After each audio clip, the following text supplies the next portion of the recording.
अमित शाह जी, आपका गुजरात अधिवेशन में आपका स्वागत है। ये एक्सक्लूसिव इंटरव्यू न्यूज़ 18 ग्रुप को देने के लिए आपका बहुत बहुत धन्यवाद। 6 महीने पहले भी आपने सिर्फ हम ही लोगों को इंटरव्यू दिया था जब 5 राज्यों के चुनाव हुए थे। 6 महीने बाद आज फिर आपको इंटरव्यू करने का हमारा सौभाग्य है। आपका स्वागत है इस अधिवेशन में। अमित जी, सबसे पहला सवाल, हम लोग गुजरात में हैं, चुनावी माहौल गर्म है। गुजरात आपकी जन्मभूमि भी रही है, आपकी कर्मभूमि भी रही है। पहला सवाल बहुत सीधा और सरल है, कितनी सीट देते हैं गुजरात में आप भारतीय जनता पार्टी को? देखिए, सीटों के आकलन करने के लिए तो बहुत जल्दबाजी होगी, मगर मैं इतना निश्चित कह सकता हूं, दीपावली के समय से लगभग मेरा गुजरात में आज 16वां दिन है।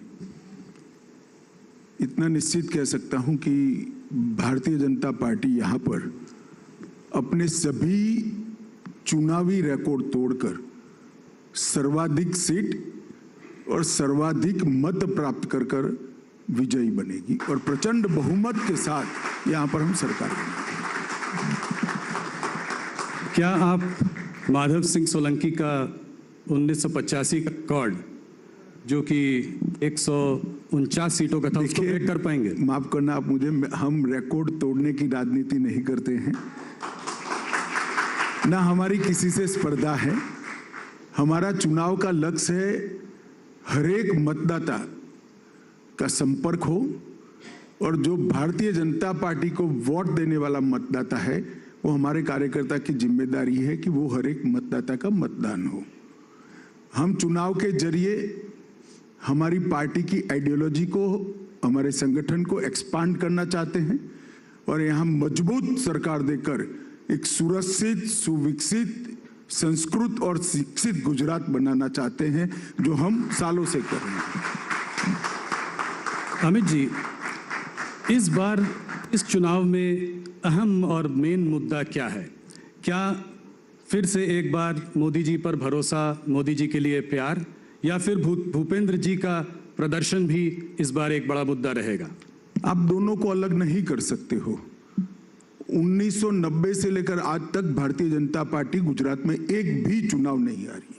ये भारतीय जनता पार्टी का क्लियर कट रिकॉर्ड है और आप सभी जर्नलिस्टों को मालूम पड़ना चाहिए, जब कभी भी हम चुनाव के मैदान में भारतीय जनता पार्टी गुजरात के कार्यकर्ता गए, हमने विजय प्राप्त की है और वो विजय का कारण है गुजरात की जनता का आशीर्वाद और असीम स्नेह। और मैं मानता हूं कि हमने गुजरात की जनता की अपेक्षा पर खरा उतरने के लिए कोई कसर नहीं छोड़ी है। यही गुजरात है जहां एक जमाना था, कांग्रेस का शासन था, 365 दिन के साल में से 250 दिन तक कर्फ्यू रहता था।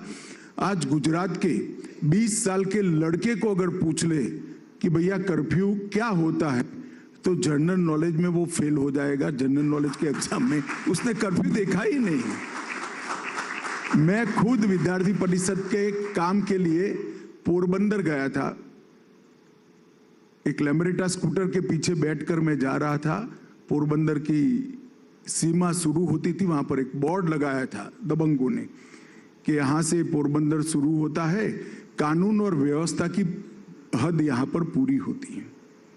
और नोटिफिकेशन निकालकर कांग्रेस सरकार ने पोरबंदर की जेल को बंद करना पड़ा था, क्योंकि जेल चलाना वहां संभव नहीं था।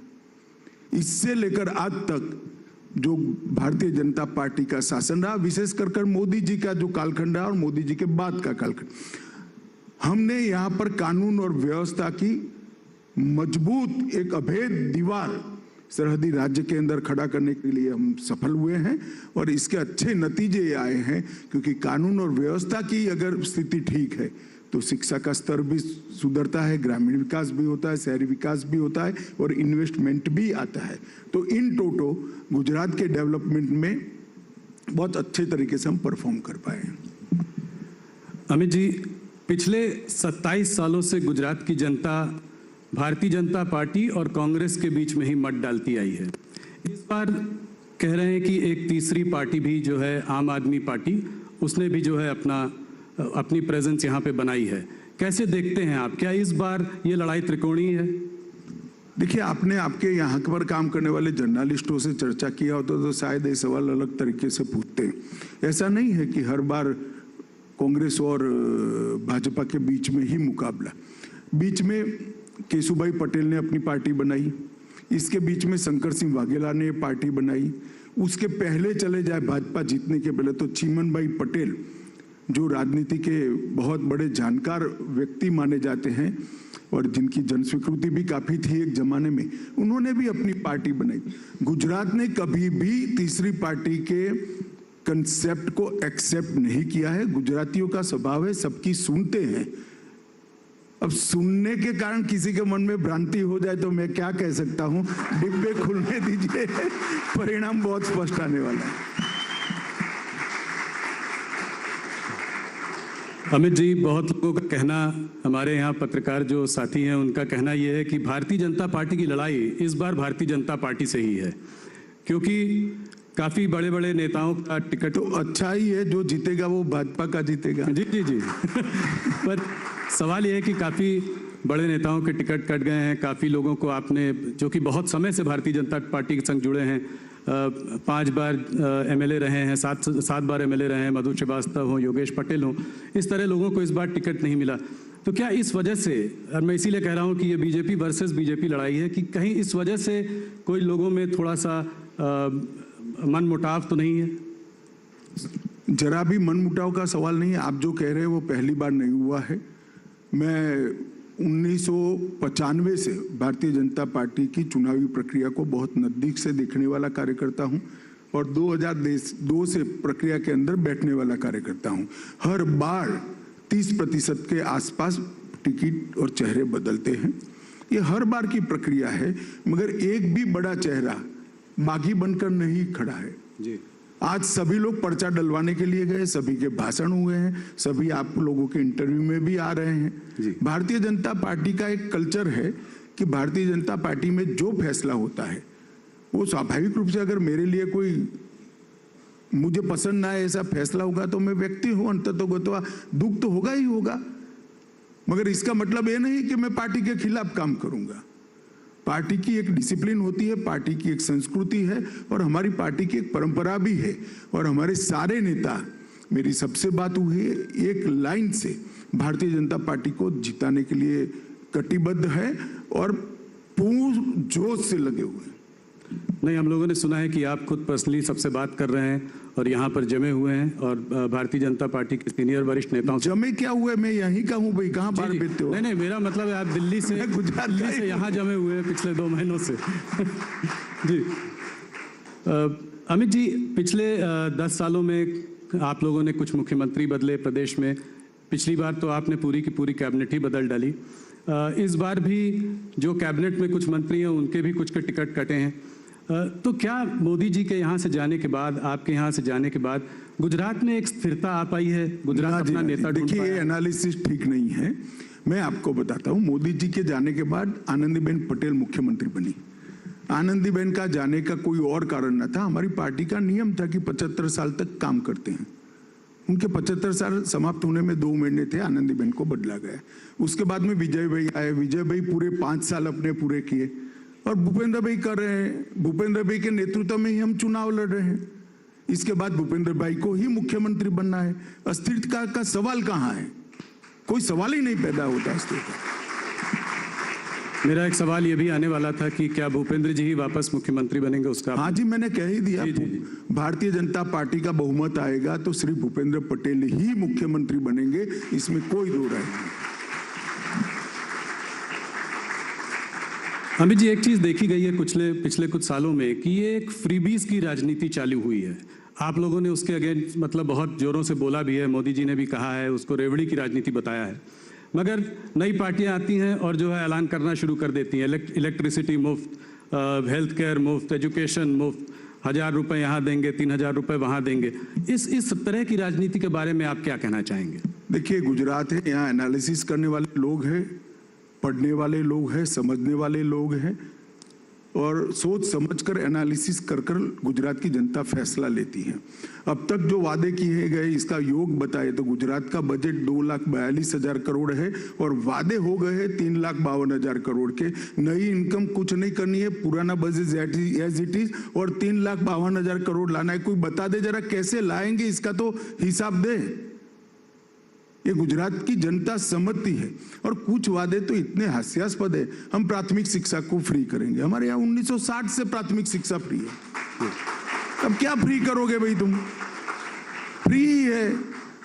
उनको ये भी मालूम नहीं है यहाँ क्या चल रहा है। स्वाभाविक है यहाँ के नहीं है तो, परंतु थोड़ा स्टडी तो करना चाहिए। जब फ्रीबीज की बात होती है तो केंद्रीय सरकार भी तो फ्रीबीज दे रही है।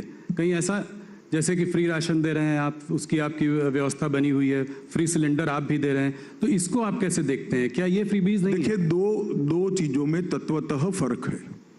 जैसे भारत सरकार की सो कॉल्ड फ्रीबीज, किसी को घर देना, किसी को गैस का कनेक्शन देना, किसी के घर में लाइट पहुंचाना, किसी को आयुष्मान भारत का कार्ड देना, और अब अंत में आपने जो कहा कोरोना के बाद उनको फ्री राशन देना, किसी को बिजली देना, ये रेवड़िए बांटना नहीं है, मगर बिजली का बिल न देना रेवड़िए बांटना है। किसी को घर देना मैं नहीं मानता रेवड़ी बांटना है, ये इसके जीवन स्तर को उठाने का प्रयास है। जो आजादी के 70 साल तक कांग्रेस ने 60 साल तक शासन किया वो नहीं कर पाए, वो हम करें। मगर फिर घर का टैक्स हम माफ नहीं करते, इसका हम शौचालय बना देते हैं क्योंकि अधिकार है 75 साल के बाद एक महिला का कि घर में शौचालय हो, उसको एम्ब्रेसमेंट ना हो सुबह, मगर हम शौचालय का रिपेयरिंग नहीं कर देते। और जहां तक मुफ्त में अनाज देने की बात है, आप सभी को मालूम है, पूरा देश जानता है, पूरी दुनिया जानती है कि कोरोना के बाद एक लिंगरिंग फेज में स्लो डाउन रहा है, जिसकी सबसे बुरी असर किसी पर पड़ी है तो देश के गरीबों पर पड़ी है।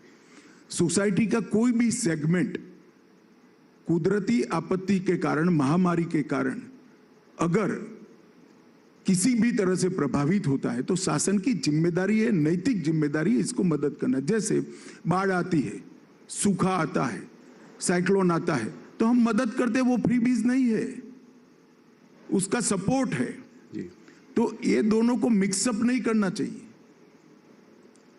वोट के लिए रेवड़िया बांटना अलग बात है और किसी का जीवन स्तर ऊपर उठाने के लिए एक बार उसको मदद कर कर इसको अच्छे जीवन जीने का इंफ्रास्ट्रक्चर देना अलग बात है। दोनों के बीच में मूलतः अंतर है और मैं मानता हूं देश की जनता इसको जानती है।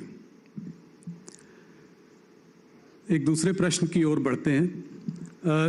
राज्यों के जब चुनाव आते हैं तो उसके पहले यूनिफॉर्म सिविल कोड की बात आपकी पार्टी करती है। भाई एक मिनट रुक जाओ। 1950 से हमारे हर घोषणा पत्र में है कि हम यूनिफॉर्म सिविल कोड को लाएंगे जी। 1950 से नहीं, संविधान सभा ने भी आर्टिकल 44 के अंदर कहा है कि देश के विधानमंडलों और देश की संसद ने जब भी अनुकूलता हो तब यूनिफॉर्म सिविल कोड लाना चाहिए, जिसमें जवाहरलाल नेहरू, सरदार पटेल, मौलाना आजाद, राजा जी, ये सबके दस्तखत है जी। अब इन लोगों को क्या कहोगे? ये भी सांप्रदायिक सोच कर गए थे ना, वो सांप्रदायिक सोच कर नहीं गए थे। एपीसमेंट के कारण के बाद 67 के बाद आपने सांप्रदायिक सोचना शुरू किया है, वो तो ठीक ही सोच कर गए थे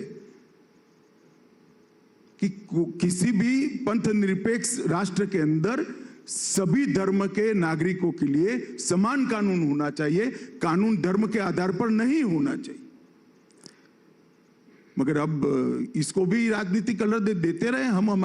हमने हमारे जनसंघ के समय से ये हमारा घोषणा पत्र का वादा है जिसको हम पूरा करते हैं। ऐसा नहीं है कि सिर्फ ये क्यों, हमने कहा था राम मंदिर बनाएंगे, मोदी जी ने इसका भूमि पूजन कर दिया और 2024 का आप टिकट निकलवा कर रखना, जनवरी का भव्य राम मंदिर अयोध्या में आपको दिखाई पड़ेगा। हमने कहा था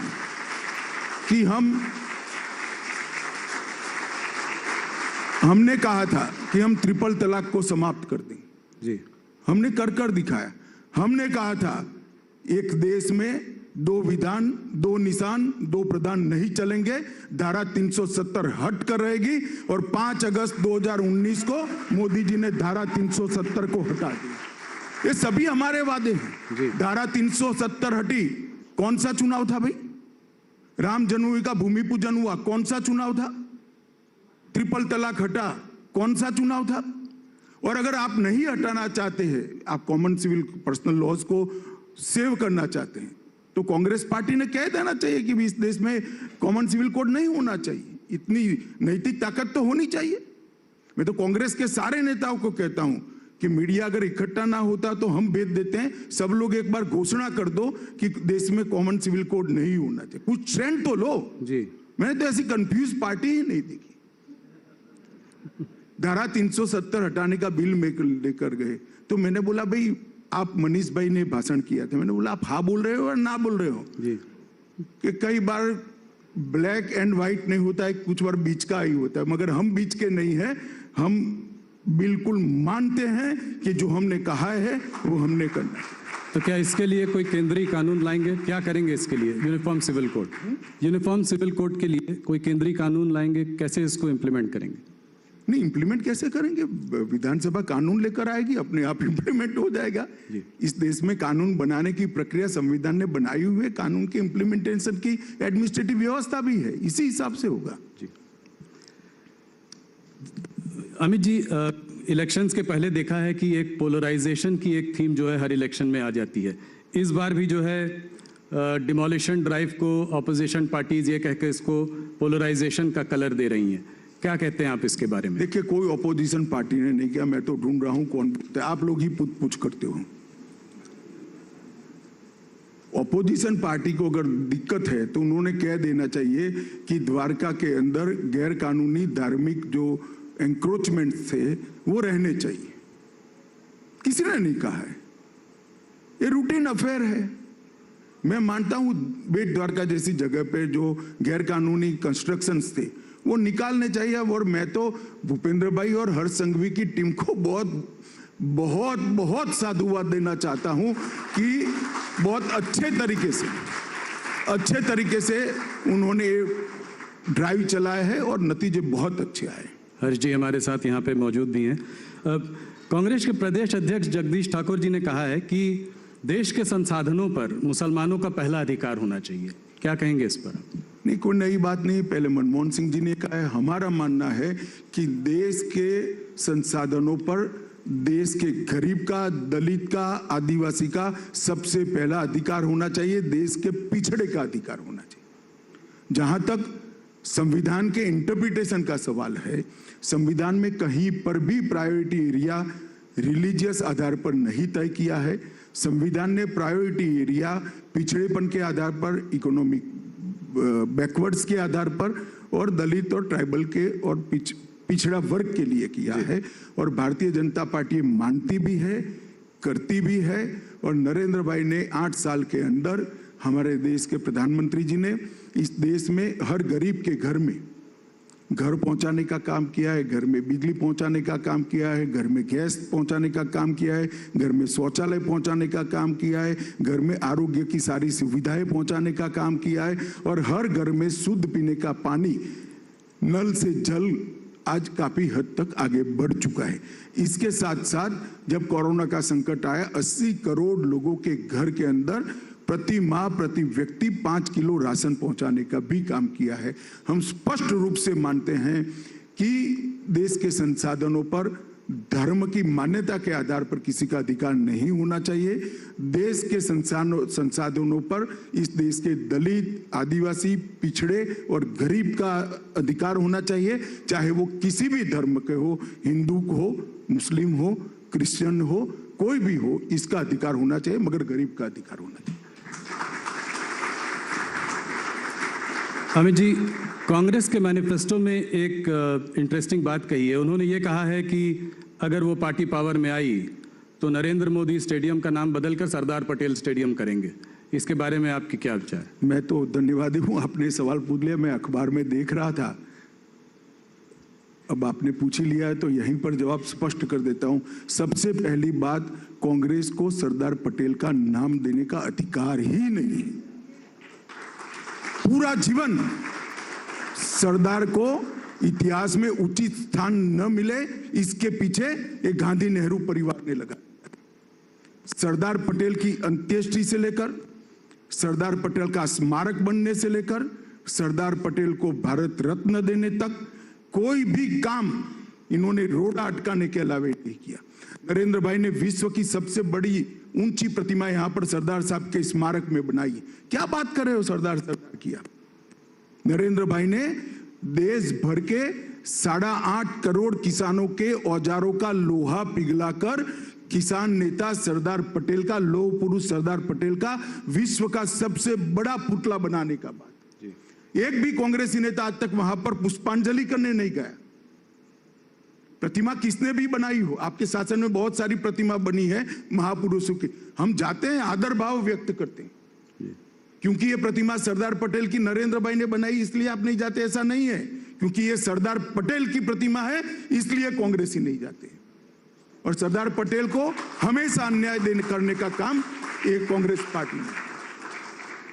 सरदार पटेल के नाम पर ना कोई योजना बनी, ना कोई बड़ा स्मारक बना, ना आपने भारत रत्न दिया। जब कांग्रेस गई तब जाकर भारत रत्न मिला सरदार पटेल को।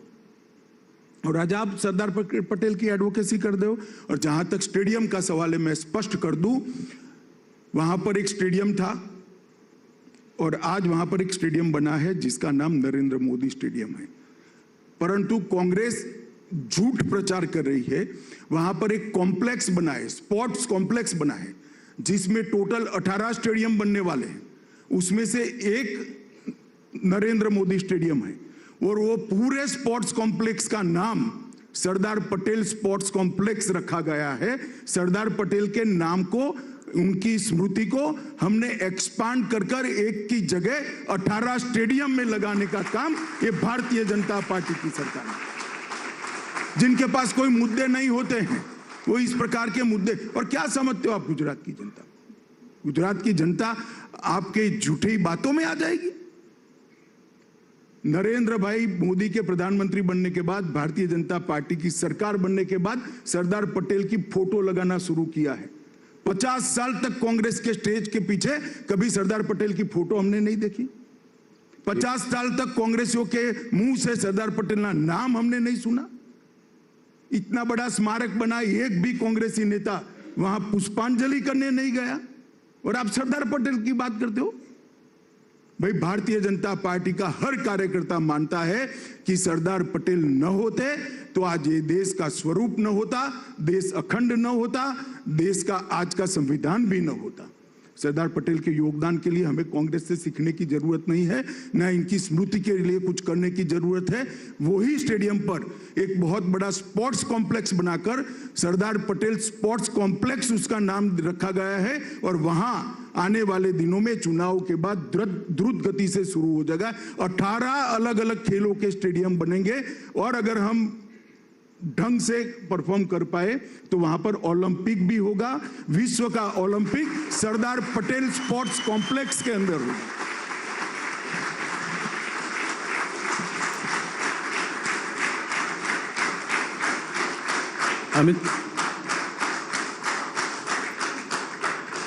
अमित जी, एक बार मैं फिर कोशिश करूंगा आपसे एक सवाल घुमा घुमा कर पूछने की मुझे थोड़ी सी आदत है।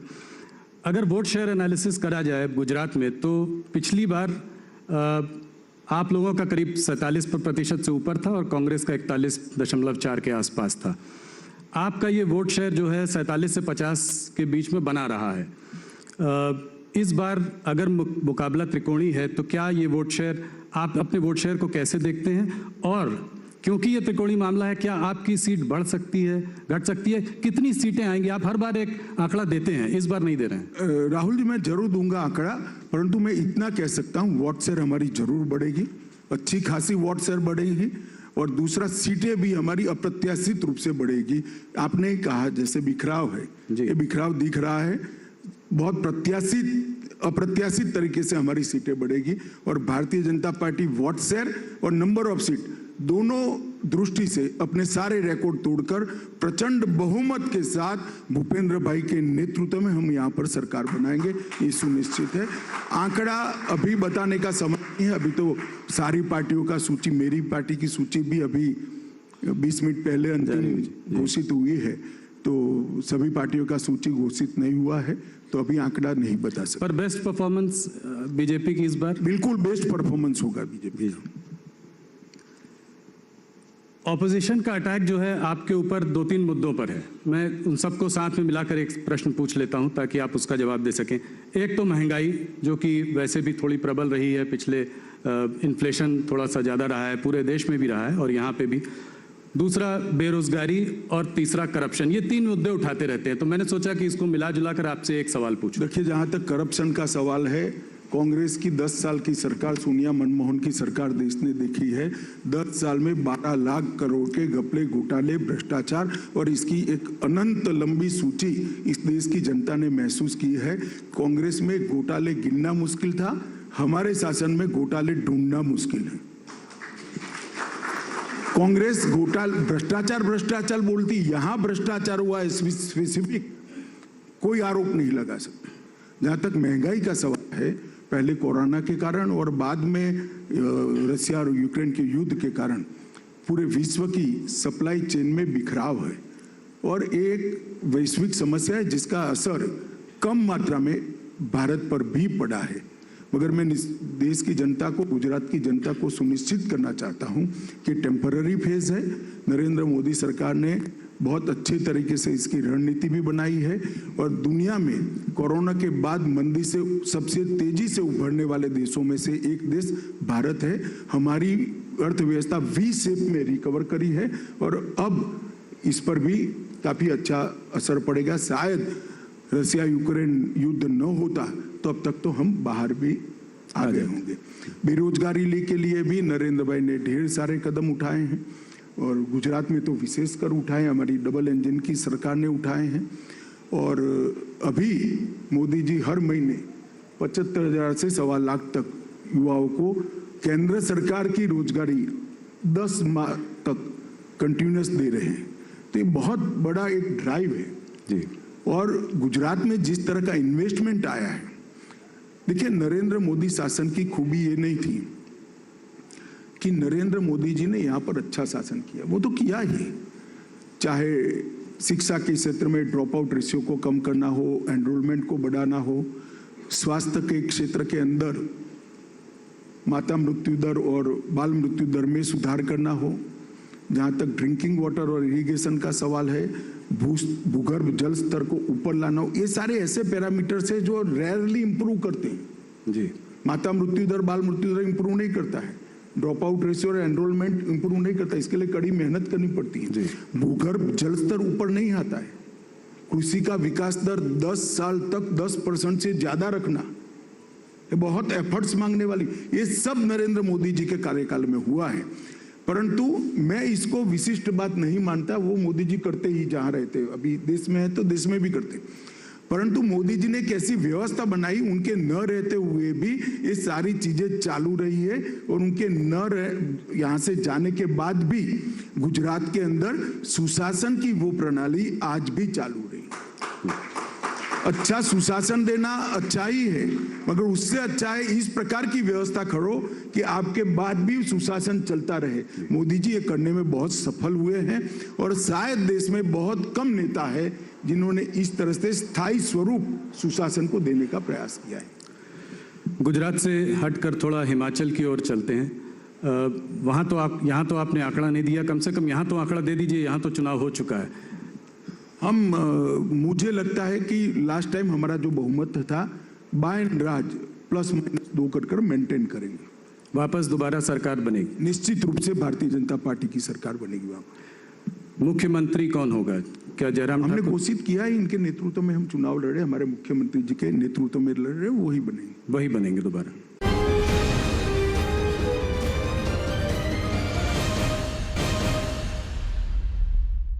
थोड़ा सा आपका समय मुझे कम मिलता है, बहुत कम आप इंटरव्यू देते हैं। थोड़ा सा राष्ट्रीय मुद्दों पर बात करें और प्रदेशों की तरफ भी एक नज़र डाल लें।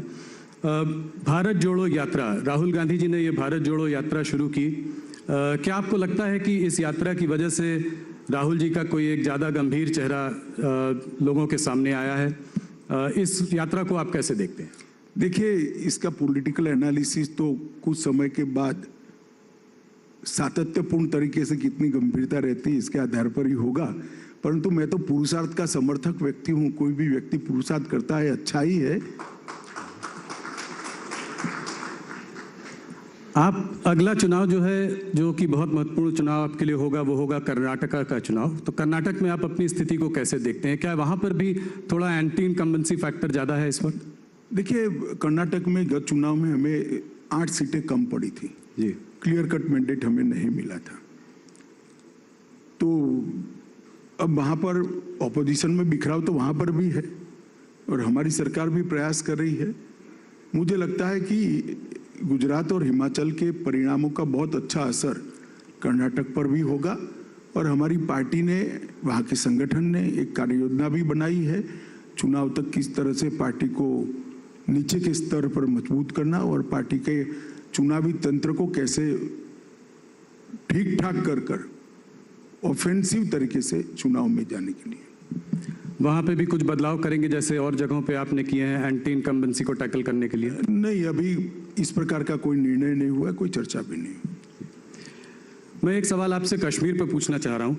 आपने वहाँ पे आर्टिकल 370 जो है रिमूव किया, काफ़ी टेररिज्म पर आपने जो है काबू पाया, बहुत डेवलपमेंट स्कीम्स भी अनाउंस करी। आगे क्या होगा? ये इलेक्शंस कब होंगे? क्या 2023 में हम कश्मीर में चुनाव देखेंगे? देखिए, कश्मीर की 3 समस्या थी।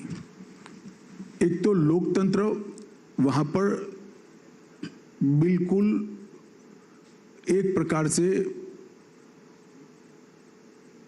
इसकी कोई बेअसर हो इस प्रकार से बना दिया गया था, क्योंकि पूरे भारत में त्रिस्तरीय शासन व्यवस्था है।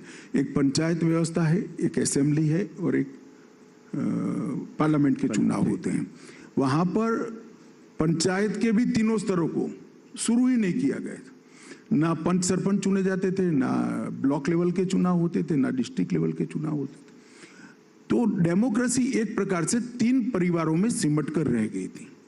गांधी परिवार मतलब कांग्रेस पार्टी, महबूबा मुफ्ती की पार्टी और फारूक साहब की पार्टी, इसमें डेमोक्रेसी सिमट कर रह गई थी। 87 विधायक और 6 सांसद, ये डेमोक्रेसी का साइज था। आज नरेंद्र मोदी सरकार के कारण वहां पर 30,000 से ज्यादा पंच सरपंच चुनकर अपना काम कर रहे हैं जी। तो डेमोक्रेसी को ग्रास रूट लेवल तक परकोलेट करने का काम नरेंद्र मोदी सरकार ने किया। आज तक 1990 से जब से आतंकवाद वहां पर बढ़ा, तब से लेकर आज तक हम आतंकवाद के खिलाफ तो लड़ते रहे।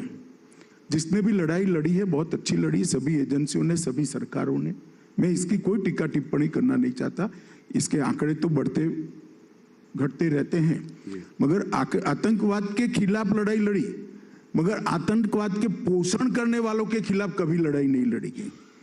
हमने हुर्रियत को टफ जवाब दिया, जमाते इस्लामी पर बैन लगाया और आतंकवाद की पूरी इकोसिस्टम जो उनको पैसा सप्लाई करते थे, जो वैचारिक आधार प्रदान करते थे और जो अलग अलग प्रकार की व्यवस्थाओं में इनके मोहरे बैठे थे, इस सबको रूथलेसली क्लीन अप करने का काम भारतीय जनता पार्टी की नरेंद्र मोदी सरकार ने किया है और मैं मानता हूं यही आतंकवाद के खिलाफ सच्ची सफलता है। और इसके कारण आप देखेंगे तो 90 से बाद आज सबसे कम आतंकवादी घटनाएं होती है, सबसे कम लोगों की जान जाती है और हमारी सफलता सबसे ज्यादा ये है कि पहले आतंकवाद के खिलाफ सेंट्रल एजेंसियां लड़ती थी, सीआरपीएफ, मिलिट्री, बीएसएफ लड़ता था। आज आतंकवाद के खिलाफ जम्मू कश्मीर पुलिस लड़ रही है। ये बहुत बड़ी परिवर्तन का अच्छा चिन्ह है। और तीसरा, वहां डेवलपमेंट को कोई कुछ मानता ही नहीं था। चावल मिल जाए, दवाई मिल जाए, वही डेवलपमेंट था। 70 साल तक जम्मू कश्मीर में 12,000 करोड़ का इन्वेस्टमेंट आया था और ये 5 साल के अंदर, 4 साल के अंदर जम्मू कश्मीर के अंदर 56,000 करोड़ रुपीस का डेवलपमेंट इन्वेस्टमेंट है। कोई ऐसी राष्ट्रीय शिक्षा संस्थान नहीं है जो 2 की संख्या में, एक जम्मू में एक और कश्मीर में न खुले हों, चाहे एम्स हो, चाहे IIM हो, चाहे IIT हो, हर राष्ट्रीय शिक्षा संस्थान आज वहां पर खुला है जी। और जम्मू कश्मीर के टूरिज्म के अंदर अब तक के साल में 80 लाख से ज्यादा लोग टूरिस्ट पहुंचे हैं जी। जो अब तक का जम्मू कश्मीर के आजादी के बाद का सर्वाधिक आंकड़ा है। रिकॉर्ड टूरिस्ट अमरनाथ यात्रा में गई, एकदम शांतिपूर्ण तरीके से अमरनाथ यात्रा पारित हो गई और जम्मू कश्मीर के अंदर आज तक दलितों को, पिछड़ों को, ट्राइबलों को रिजर्वेशन का अधिकार नहीं मिलता था। पहली बार भारतीय जनता पार्टी की सरकार ने दलितों को, ट्राइबल को और पिछड़ों को रिजर्वेशन का अधिकार, संवैधानिक अधिकार देने का काम किया। और हमारा जो मांग था, मेरे जैसे कार्यकर्ता के लिए तो बहुत सुखद बात है कि हमारे समय के अंदर 2 विधान, 2 निशान और 2 प्रधान समाप्त कर जम्मू कश्मीर आज भारत का अखंड हिस्सा है। इसका एहसास जम्मू कश्मीर और पूरे भारत की जनता करती है। बहुत बड़ी उपलब्धि है और ये मोदी जी के शासन की प्रमुख उपलब्धियों में से एक है जी। तो क्या चुनाव 2023 में हो पाएंगे? चुनाव आयोग ने कराने और साथ अर्थ में राहुल जी, चुनाव आयोग हम नहीं चलाते हैं। नहीं, वो तो पता है, पर आपने ये तो बात मुझे कही, डेट कैसे मालूम होगा भाई? नहीं, आपने ये कहा है, बार बार कहा है कि आप चाहते हैं कि वहां पर चुनाव जल्दी से जल्दी हो और लोकतांत्रिक प्रणाली वापस आए। तो मैं चाहता ही हूं कि जल्दी चुनाव हो। डिलिमिटेशन का काम वहां समाप्त हो गया है, मगर मतदाता सूची इतनी लचर स्थिति में वहां पड़ी है, चुनाव आयोग उसको दुरुस्त कर रहा है। जब भी मतदाता सूची समाप्त होगी, ठंडी समाप्त होगी, चुनाव आयोग उचित फैसला लेगा। हमें तो सिर्फ सिक्योरिटी की दृष्टि से कंसर्न देना है और मैं मानता हूं सिक्योरिटी की पोजीशन सेटिस्फैक्टरी है। तो उम्मीद है कि जल्दी होगा समय। हमें भी उम्मीद है जल्दी जी, मगर निर्णय चुनाव आयोग ने कर। जी।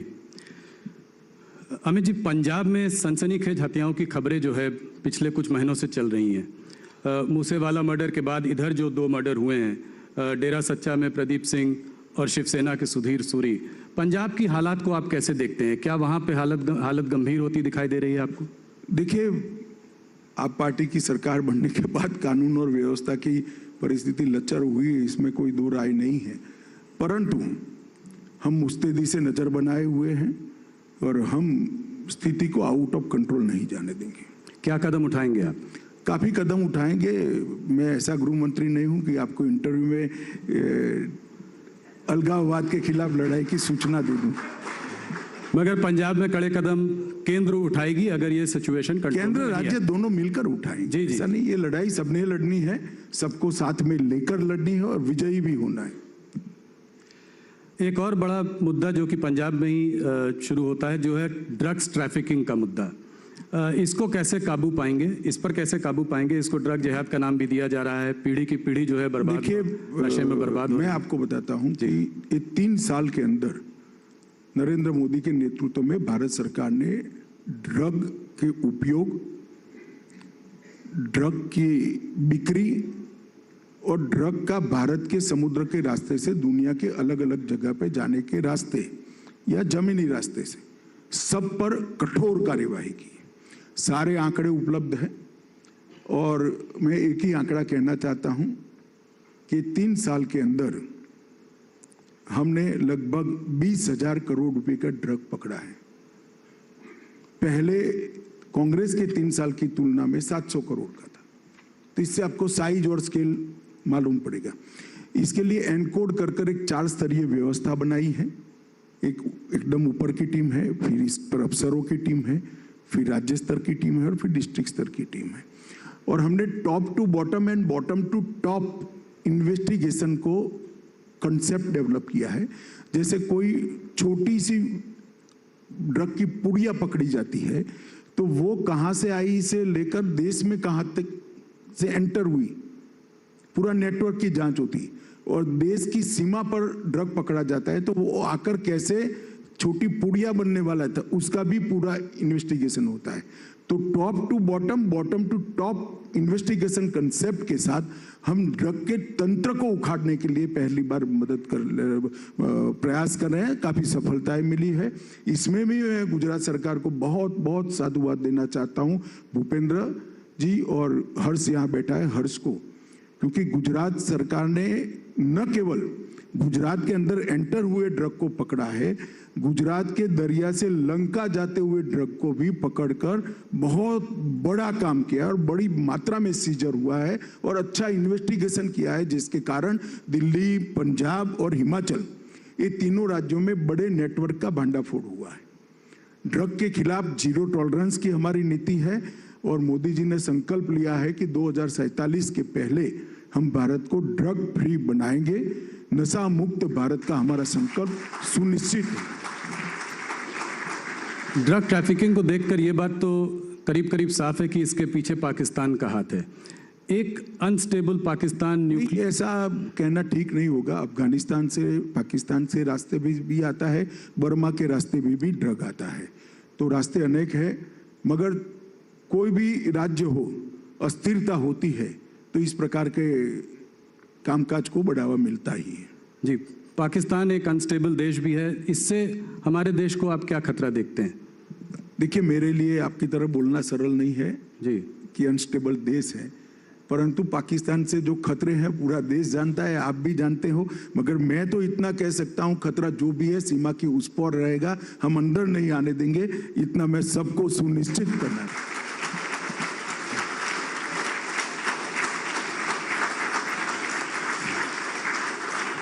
जो एरिया कश्मीर का पाकिस्तान के पास है, जिसको कि हम पाकिस्तान ऑक्यूपाइड कश्मीर कहते हैं, उसको वापस लेने के लिए क्या कदम उठाएगी सरकार?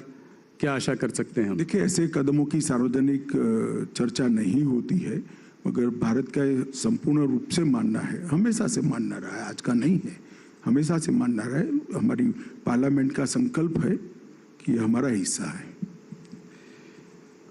अक्साई चीन पर भी चीन का कब्जा है। एक मुझे मालूम है आप क्या कहने वाले, कोई टाइटल इसमें से नहीं निकलेगा। रॉन्ग नंबर डायल कर रहे हो राहुल। नहीं, पर फिर भी एक विस्तारवादी चीन, एज अ कंट्री हमारा बहुत स्पष्ट मत है, जो हमारे देश की संसद ने इन दोनों विषयों पर जो प्रस्ताव पारित किए हैं, भारतीय जनता पार्टी अडिगता के साथ संसद के वो प्रस्ताव के साथ खड़ी है। एक दूसरा नंबर डायल करने की कोशिश करता हूं। क्या भारत की छवि जो है पूरे विश्व में बहुत अच्छी रही है। यूक्रेन और रूस के बीच में बड़े बड़े देशों ने कहा है कि भारत को जो है मीडिएट करना चाहिए। क्या आपको लगता है कि रूस और यूक्रेन के युद्ध में भारत का मीडिएट करना? देखिए, मैं इतना ही कहना चाहता हूं, आगे क्या होगा वो तो डिप्लोमेसी के लेवल पर तय होगा। जो होगा और परिणाम आएगा वो सबके सामने आएगा। परंतु मैं भी सालों से भारत की डिप्लोमेसी को एक विद्यार्थी के रूप में देख रहा हूं। हमने कभी ऐसा नहीं देखा कि भारत के 35,000 बच्चे यूक्रेन में पढ़ने के लिए फंसे हो और भारत के प्रधानमंत्री यूक्रेन और रशिया के राष्ट्राध्यक्षों से बात करें कि भैया हमारे बच्चों को हमें वापस लाना है, आप थोड़ा गोलाबारी 2-3 दिन के लिए बंद करो और 72 घंटों के लिए दो देश के युद्ध का सीज फायर हो जाए। ये हर भारतीय के लिए गौरव की बात है। ये भारत के प्रभाव का परिचायक। और अब G20 मोदी जी आज गए हैं, G20 की चेयरमैनशिप भारत के पास आ रही है। साल पूरी दुनिया के मतलब कंट्रीब्यूट करने का भारत का साल है। हम सब भारतवासी इससे बहुत आशान्वित हैं। अमित जी, एक ग्लोबल नैरेटिव ऐसा भी बन रहा है वेस्टर्न मीडिया में, खास करके माइनॉरिटीज़ को लेकर, कि मुसलमानों को यहाँ पर सताया जा रहा है। ये जो एक साजिश चल रही है, इनफैक्ट अभी एक अमेरिकन स्कॉलर साल्वाटोर बेबोन्स यहाँ आए थे देश में, तो उन्होंने कहा कि जो है भारत का बुद्धिजीवी वर्ग जो है वो एंटी इंडिया है। क्या ऐसा आप मानते हैं? ये ऐसा नैरेटिव क्यों बन रहा है? इसके पीछे क्या साजिश है? देखिए, तो एनालिसिस का सवाल है। मैं ये मान सकता हूं कि अगर किसी को स्पेशल फेवर मिलती थी तो हमारे राज्य में वो नहीं मिलेगी, हमारे शासन में नहीं मिलेगी। और ये हमारे संविधान का स्पिरिट, किसी को स्पेशल फेवर नहीं मिलनी चाहिए। Justice for all, appeasement to none, ये भारतीय जनसंघ का मूल सूत्र है और हम उसी पर चल रहे हैं। किसी को अन्याय नहीं करेंगे, मगर किसी का एपीसमेंट, तुष्टीकरण भी नहीं करेंगे। ये देश संविधान के हिसाब से चलना चाहिए और संविधान के स्पिरिट से हिसाब से चलना चाहिए। अब किसी को स्पेशल फेवर बंद होती है, इसको आप अन्याय कहते हो, तो आपको अन्याय की डेफिनेशन बदलनी चाहिए, उनकी डेफिनेशन बदलनी चाहिए। अमित भाई, ये मैंने पिछली बार भी आपसे ये सवाल पूछा था, सीए को आप कब तक नोटिफाई कर पाएंगे? आपने कहा था there is no question of going back. ऐसा है जी, सीए देश का कानून है, आप पहले ही समझ कर चलिए। जी, कोरोना के कारण जारी होने में, मतलब उसको लागू करने में हमें थोड़ी देर हुई है, मगर अब कोरोना की स्थिति ठीक है और सीए का लागू होना सुनिश्चित है। Amit ji, left wing extremism जो है हमारे देश के लिए एक बहुत बड़ा चैलेंज बन चुका है। झारखंड में ये समस्या और भी ज़्यादा भारी है, इसको आप कैसे देखते हैं? नहीं, झारखंड बूढ़ा पहाड़ को क्लियर करने के बाद लगभग समाप्त हो चुका है। आपके पास शायद लेटेस्ट आंकड़े नहीं है। लेफ्ट विंग एक्सट्रीमिज्म के, मतलब वामपंथी उग्रवाद के सभी आंकड़ों के अंदर 90% से 60% से 90% की गिरावट है। और जो 243 जिलों में फैला हुआ था, अब वो 43 जिलों में सिमट कर रह गया है। ये 3 साल के अंदर हमने बहुत कठोर लड़ाई लड़ी है। ढेर सारे लोगों ने आत्मसमर्पण किया है और ढेर सारे लोगों पुलिस की मुठभेड़ में मारे भी गए हैं। और वहां पर डेवलपमेंट के मोर्चे पर भी मोदी सरकार ने बहुत अच्छा काम किया है। मैं इतना विश्वास के साथ कह सकता हूं कि बिहार और झारखंड में वामपंथी उग्रवाद का एरा अब समाप्त हो चुका है। निर्णायक पोजीशन आज वहां पर भारत सरकार की एजेंसियों की है और अब जो थोड़ा हिस्सा बचा है, उड़ीसा, तेलंगाना और छत्तीसगढ़ के बीच के ट्रायंगल का, उसको भी हमने 817 कैंप लगाए हैं। आप कल्पना कर सकते, 3 साल में 817 कैंप जी, इतने अंदर गए हैं। बहुत अच्छा परिणाम आया है।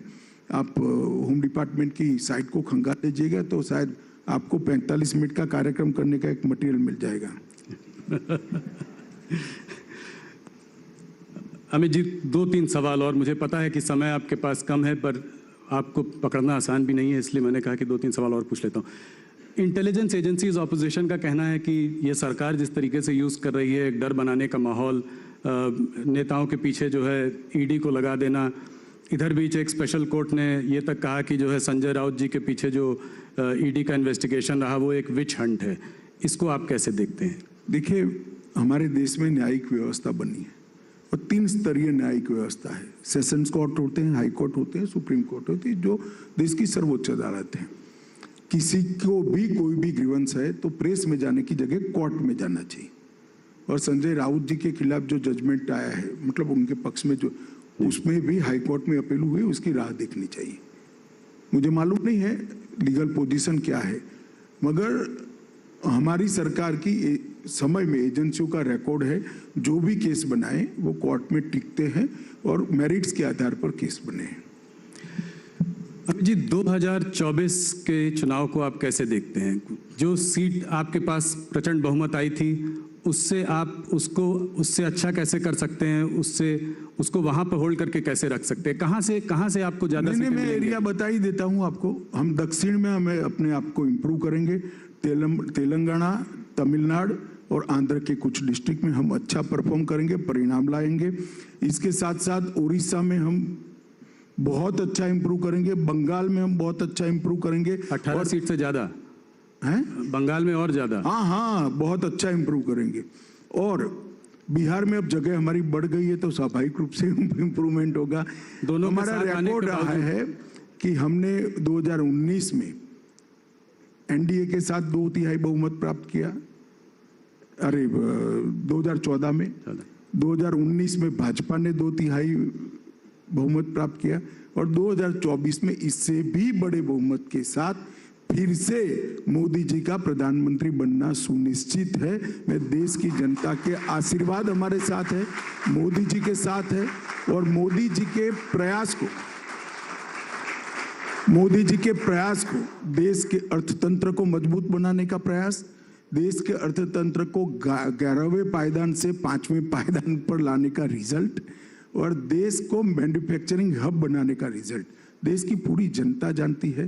देश के सुरक्षा सिनेरियो को मोदी जी ने ड्रास्टिकली चेंज किया है। देश के इंफ्रास्ट्रक्चर के अंदर 1,09,000 करोड़ का 5 साल में इन्वेस्टमेंट, वो कोई कल्पना नहीं कर सकता था, जो मोदी जी ने धरातल पर लाकर बताया है। और हर क्षेत्र के अंदर, चाहे पर्यावरण हो, चाहे कानूनी सुधार हो, चाहे कानून रिपील करने हो, और चाहे दुनिया की सभी समस्याओं में लीड देना हो, पूरी दुनिया मोदी जी की ओर बहुत आशा के साथ दिख रही है। तो मोदी जी की एक ग्लोबल लीडरशिप को देश की 130 करोड़ की जनता एक्नॉलेज करती है, और मुझे भरोसा है कि हम और अच्छे बहुमत के साथ 24 में फिर से मोदी जी के नेतृत्व में सरकार बनाएंगे और देश अपने सभी लक्ष्यों को प्राप्त करेगा। अमित जी, आपने हमको इतना समय दिया। आपको, आपकी इस इंटरव्यू को पूरे देश में, हमारे सारे चैनल में, हर भाषा में देखा गया है। आपके इस समय के लिए आपका बहुत बहुत धन्यवाद। आपने इस बार फिर हमको पहले नेशनल चैनल को इस इंटरव्यू को दिया, इसके लिए आपका बहुत बहुत धन्यवाद। Thank you. मुझे यहाँ बुलाकर मंच देने के लिए टीवी 18 का बहुत बहुत आभार। और गुजरात की जनता को मैं अपील करना चाहूँगा, जिन्होंने किया है इन पर भरोसा रखना, वो ही करेंगे, वो ही गुजरात को मजबूत बनाएंगे, वो ही गुजरात को नंबर 1 बनाएंगे। जिन्होंने किया है इस पर भरोसा रखना। धन्यवाद।